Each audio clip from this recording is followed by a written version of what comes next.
اسمحوا لي أولا أن أرحب بكم جميعا وأشكركم على تلبية الدعوة لهذه الورشة، وأشكر أو أتوجه بالترحيب أيضا وسعادتي وشكري لشركائنا في هذه الورشة، اليونيسيف وما تمثله من بعد إنساني بيلمس قلوبنا جميعا دائما عندما نتعامل مع اليونيسيف. وأرحب خاصة بالأستاذ خفير غيلار، وأرحب بضيفنا من اليونان الأستاذ جورج ماتشوس، وهو المفوض الخاص بحقوق الطفل باليونان.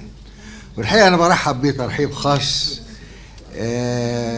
باسمي وباسم المجلس، لأنه جاي من اليونان، واليونان بالذات أنا شخص عشت في فترة بتاعت 56 وفي الخمسينات، وكان لليونان دور مهم جدا في أزمة قناة السويس، وخاصة في موضوع المرشدين الذين انسحبوا من القناة إلا المرشدين اليونانيين.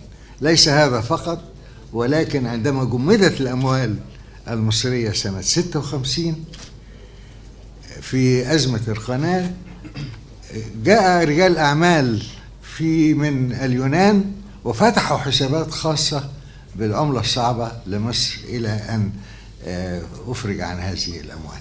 فأنا برحب به من اليونان، وبرحب به أيضا بأنه هو الأمبوزمان الخاص بالأطفال، ومعنى هذا أنه زميل لنا في مجالات حقوق الإنسان. هذه ورشة مهمة في رأيي، لأن كل ما يتعلق بالطفولة له أهمية خاصة جدا، وأتمنى أن توصل هذه الورشة إلى تحقيق الأهداف المرجوة منها، والتي تستهدف التعريف بآليات التعامل مع انتهاكات حقوق الطفل. ويأتي هذا العمل تفعيلا لبروتوكول التعاون الموقع بين المجلس القومي لحقوق الإنسان واليونيسيف، والذي يستهدف تعزيز وحماية حقوق الطفل. والحقيقة احنا بنعتز بالتعاون الموجود بين المجلس القومي لحقوق الإنسان وبين منظمة اليونيسيف، وبنتمنى أن هذا التعاون يزيد في حجمه ويزيد في أهميته. وتأكيدا لدور المجلس في حماية وتعزيز حقوق الأطفال نظرا لاحتياجاتهم إلى إجراءات وقاية ورعاية خاصة، بما في ذلك حماية قانونية مناسبة، قام المجلس بإنشاء وحدة للطفل عام 2013. ولقد كان المجلس القومي لحقوق الإنسان أيضا فرصة جيدة للاطلاع على تجارب الدول الأخرى وتبادل الخبرات مع المؤسسات المماثلة، فقد سافر عدد من الباحثين بوحدة الطفل بالمجلس في دولة اليونان، وذلك بترتيبات من اليونيسيف أيضا، للاطلاع على تجربتها التجربة اليونانية في مجال حماية حقوق الطفل، وكان ذلك كما قلت بالتعاون مع اليونيسيف. على إثر عودة هذه الوفد بتاعنا من هؤلاء الذين ذهبوا إلى اليونان، عقدنا دورة تدريبية محافظة سوهاج لعدد 140 طالب بالصف الخامس والسادس ابتدائي بمدرستين بالمحافظة للتوعية بحقوق الطفل. وكانت تجربة متميزة جدا، طبعا عملناها مع وزارة التربية والتعليم، وسوف يتم تعميمها بالاتفاق مع الوزارة لعدد من المحافظات الأخرى. وأخيرا لابد أن أشير من خلال هذه الورشة إلى الدستور المصري الذي تضمن مادة خاصة بالطفل تضمن له حقوق في التعليم والرعاية الصحية والأسرية والتربية والتنمية الوجدانية والمعرفية والتغذية الأساسية. ولكن يحتاج بطبيعة الحال، لا يكفي أن يكون هذا منصوصا عنه في الدستور، ولكن المهم إعمال هذه المواد وإيجاد التشريعات المناسبة لإعمال هذه، وهذا ما يقوم به أو ما سيحاول أن يقوم به المجلس بكل اهتمام.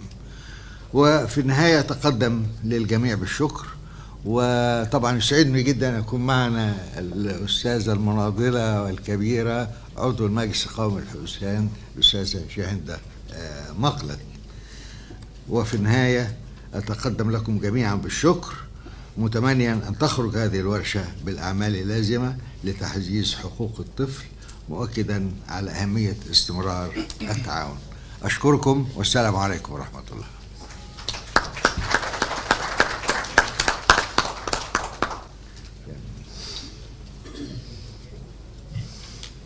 صباح الخير. Good morning. We're very pleased to be here with you today with plenty of champions of child rights. I want to thank the National Council for Human Rights for being engaged in this event, and Excellency, the President of the National Council for Human Rights, Mr. Mohammed Fayek, has been a great supporter of this initiative for child rights in Egypt. We feel extremely pleased that things are moving on with the Council defending the rights of children. I'm also extremely pleased to welcome Mrs. Shahinda Maklad for her support to our workshop. We hope to work closely with you to work very hard and in a passionate way for the rights of children in this country. Let me welcome as well all of you members of the government agencies, NGO partners, and very especially let me welcome the Greek Ombudsperson for Children. I want to start with a very personal note on how we come to work in partnership with the Greek Ombudsperson for Children.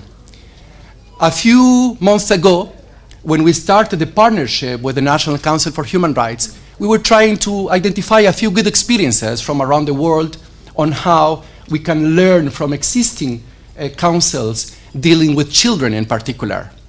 And then I contacted 3 of my colleagues, which I respect the most, and asked them which country around the world has a good experience in which there is a leadership with a good heart and a good brain. This is a very unusual question. Normally we are trying to look only into technicalities.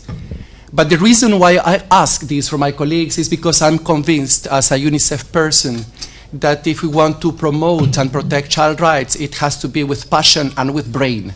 And this combination is a very difficult one. The answer I got from my 3 colleagues was, you have to look into the Greece experience. And this is how I contacted Mr. Georgios Moschos as the person who has been leading the work for children in Greece for several years. This is the reason why you are here with us. And I was so pleased that he answered to our request very quickly. So thanks a lot indeed for your commitment. I want also to thank the presence of Anna Ruzzi and Nikki Buffes, who are with us in this side and also will share their experience with us today. The objectives of our workshop today is to learn about the possible role and functions of an independent human rights institution for children. We will learn from the Ombudsman experience in Greece. Our purpose is to share experience, an open space for reflection and informed decisions relevant to Egypt. We are not here, however, to prescribe what has to be done in Egypt. We are here just to share experiences and learn from each other. The effective promotion and defense of child rights requires a broad coalition of partners and stakeholders. The key lesson learned over the past years when we work for children is that you cannot work alone. We need each other. It's impossible to achieve results for children if government institutions, civil society do not work together. This is why we are here today with participants from Ministries of Interior, Youth, Education, Justice, Social Solidarity, Health, the National Council for Women, and the National Council for Childhood and Motherhood, as well as civil society organizations. We are committed to listen to your points of view, to your experiences, and we are convinced that working together we can achieve much for children. What is going to be presented today has a lot of implications for all of us in our day-to-day work.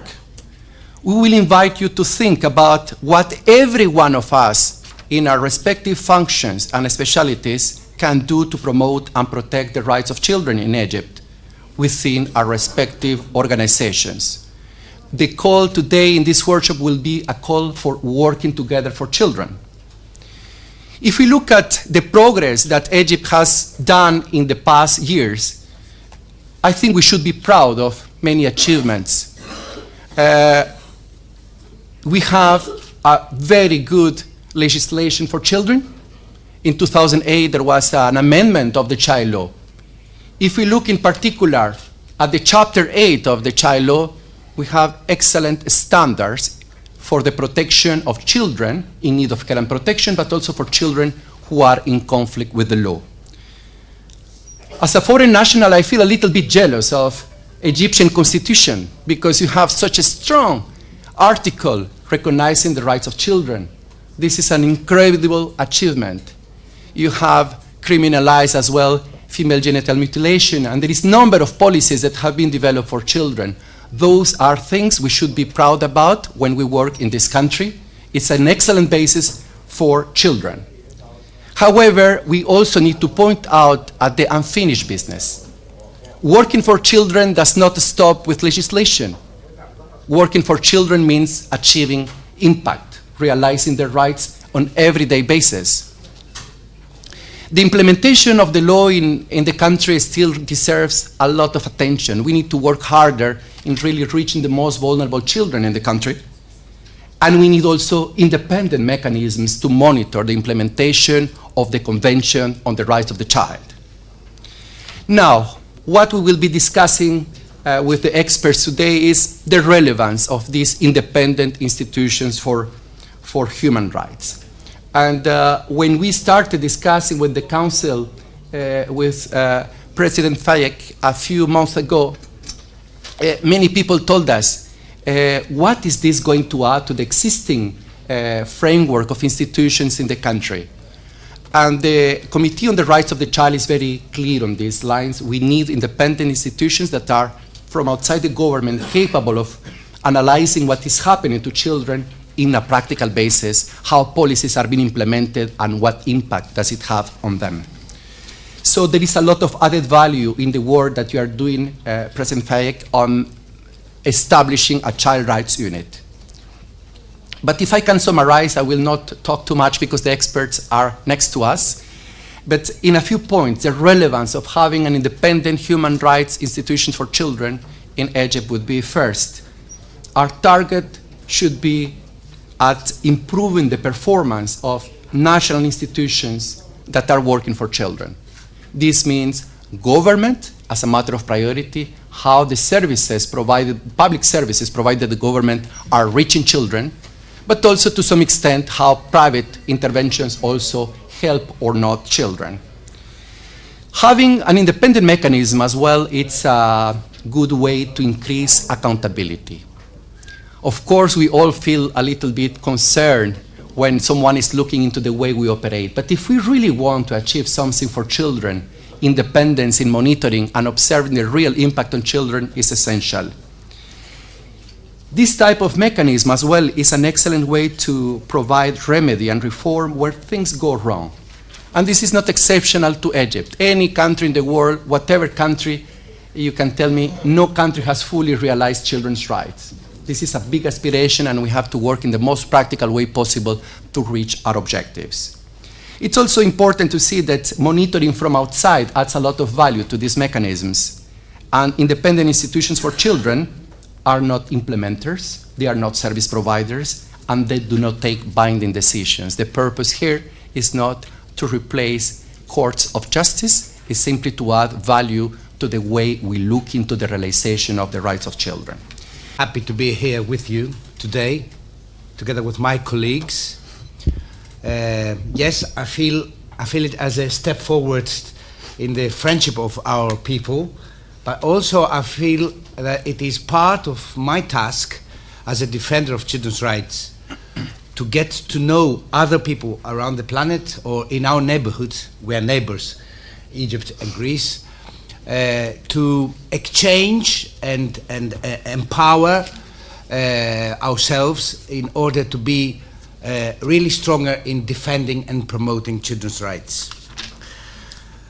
Children are, for sure, the most beloved part of our societies, also the most vulnerable. And sometimes, let's be honest, we may love our children, but we may also hurt them, or not listen to them, or not consider them, or really not take them seriously. This is what children tell us very often, that adults don't take us seriously. And despite the fact that we all talk, as you said, it's the difference between rhetorics and practice. We all talk about children. In fact, in everyday life, we see ourselves in our families. We do our own plans, and at the end, we think, let's see what children, what's the part of children in our plans. I have an experience in Greece since 2003 as head of this unit in the Greek Ombudsman, the Department of Children's Rights, being a deputy ombudsman. In fact, I'm a deputy ombudsman, and this is my third term in office.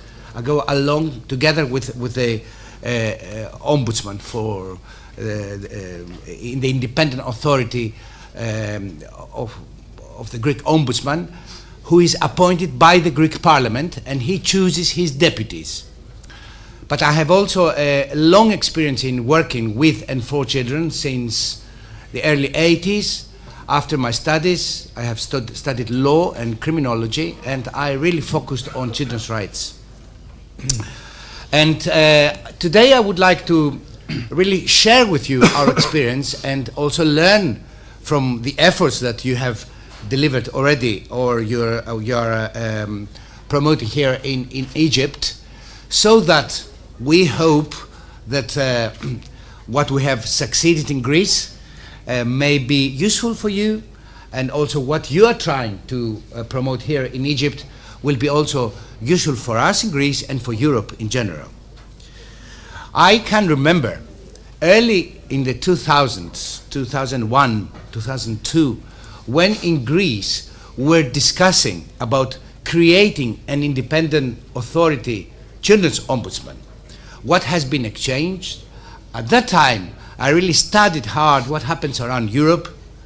In Europe, there is what we call them the European standards for independent institutions working for children, adopted by the European network of ombudsman persons for children.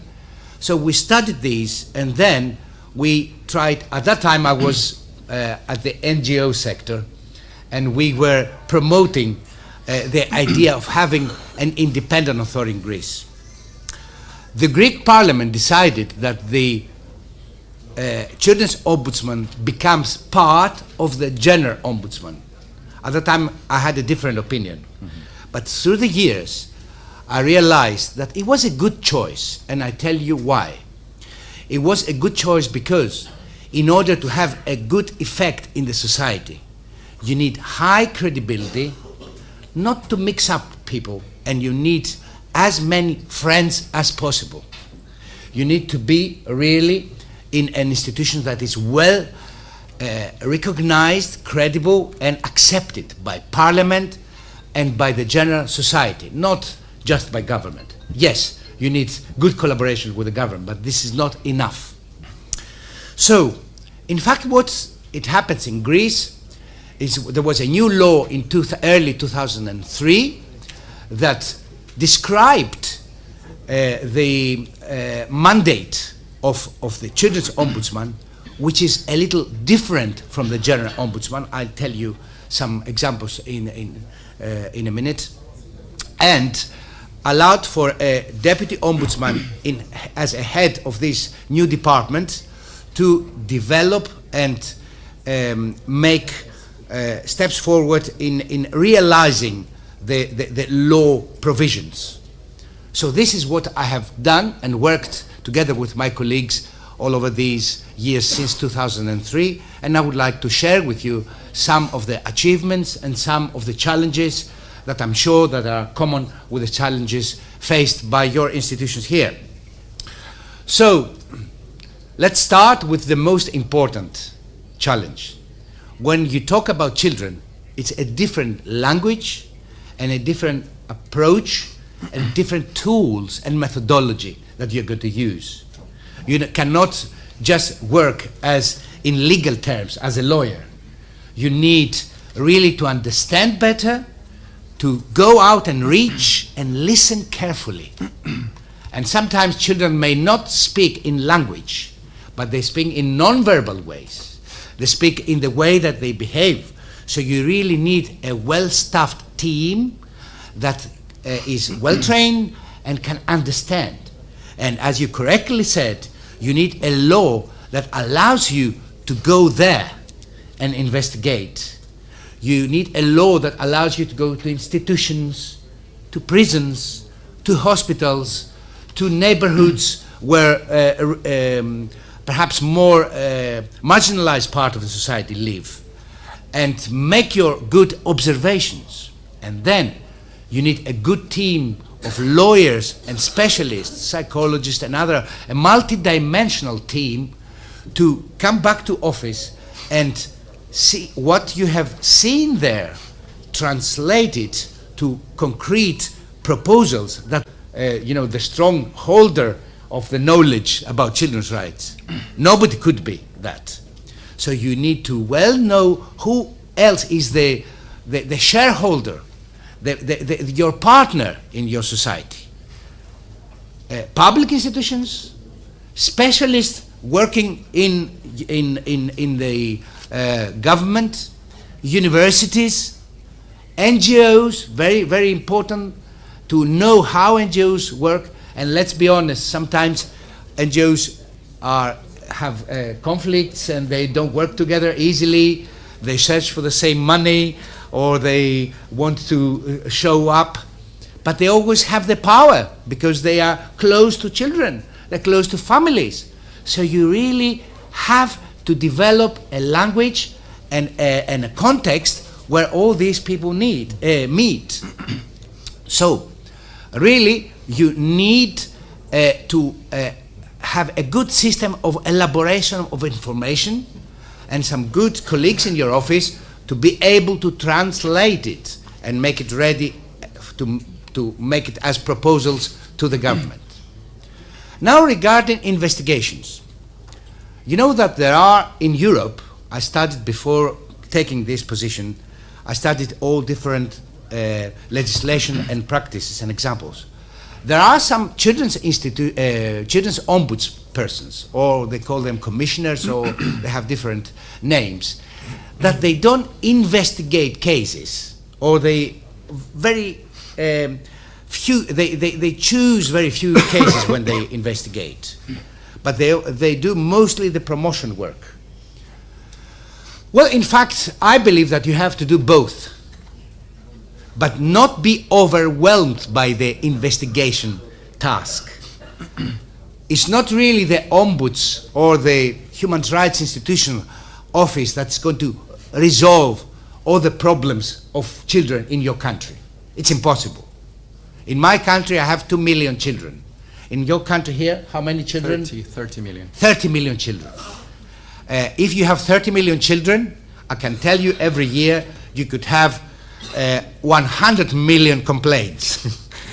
If you really have and deal with the complaints in the lives of children. But really, we don't want that. We don't want a too strong institution staffed by a large number of people and doing bureaucracy. No, we don't want that.